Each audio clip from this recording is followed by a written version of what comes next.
ব্যস্ত ছিল সেই সুন্দর দিনগুলো, তাই না? যখন মোবাইল ছিল না, ইন্টারনেট ছিল না, আর আনন্দের কোনো অভাবও ছিল না। একটা সময় ছিল যখন ছুটি মানেই ঘন্টার পর ঘন্টা পুকুরে সাঁতার কাটা, গাছে চড়া, কাদায় খেলা, বৃষ্টিতে ভেজা, দুপুরবেলা না ঘুমিয়ে খেলতে যাওয়া, আরও কত কিছু। রাধে রাধে, সুপ্রভাত বন্ধুরা। ঋষভের গল্পের আরও একটি ব্লগে তোমাদের সবাইকে স্বাগত। আজ রবিবার, ছুটির দিন, তাই এই যে সবাই একসাথে চলে এসেছে সাঁতার শিখবে বলে। এদের মধ্যে কেউ কেউ অল্প অল্প সাঁতার শিখেছে, কেউ একেবারেই জানে না, আর কাউকে শেখাতে চাইছে, ভয়ে পুকুরে নামতেই চাইছে না। আর এইদিকে ঋষভ ওদের সাঁতার কাটা দেখছে দাঁড়িয়ে দাঁড়িয়ে আর উপভোগ করছে।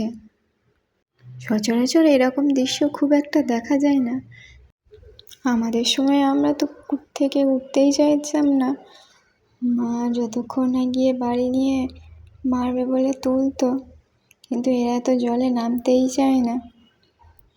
এদের এই ছোট ছোট দুষ্টিমিগুলো আমাদের শৈশবের কথাগুলো মনে করিয়ে দেয়।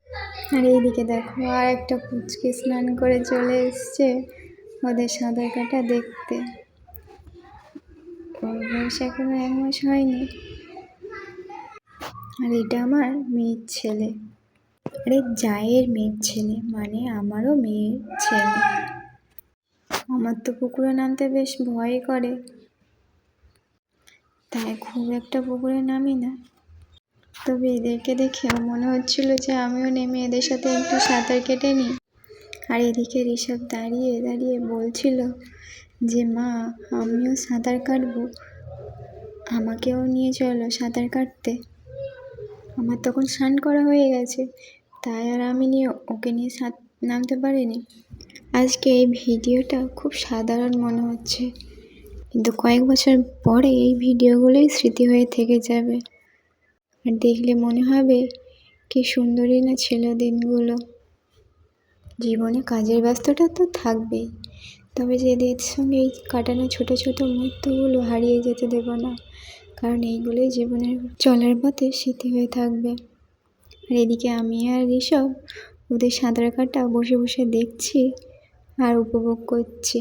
আর ঋষভও অনেকক্ষণ ধরে বায়না করছিল সাঁতার কাটবে বলে। ও পিসির সাথে জলে নেমে পড়ল সাঁতার কাটার জন্য। তারপর তো খুবই ভয় পাচ্ছিল, সাঁতার কাটতেই চাইছিল না, ভয়ে উঠে আসবে বলে বায়না করছিল। এখন জল নিয়ে তো খেলতেই থাকে, তবে পুকুরে নামতে ভয় পাচ্ছে। তবে ওই যে ভয়টাকে তো দূর করতে হবে, তাই জোর করেই পুকুরে নামিয়েছে ওকে। সত্যি বলতে আজ আমরা অনেক আধুনিক হয়েছি।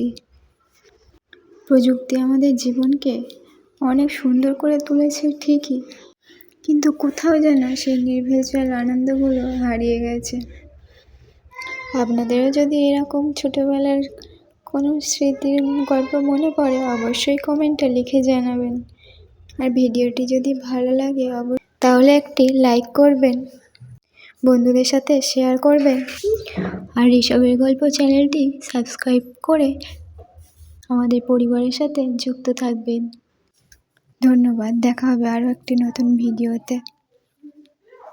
আজকের মতো আসি।